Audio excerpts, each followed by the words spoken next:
That's a good analogy. Speaking of authenticity, I do sometimes wonder if the inherent value of an NFT might just be speculative rather than based on, say, genuine artistic merit or utility. Yeah, that's a valid point. Sure, that's a challenge. There definitely is a speculative element, but many projects are steadily building practical applications, especially in gaming or virtual real estate, which lends them more long-term I see what utility. you mean. It's a balancing act, isn't it? Between speculation and actual utility.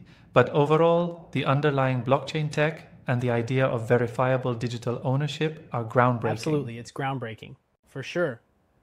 And just like tulips still hold aesthetic value despite past market bubbles, NFTs are carving out a lasting role in Web3, impacting sectors like digital identity, gaming, and even intellectual property. Yep, totally. This space is definitely evolving, and it'll be fascinating to see how NFTs continue to shape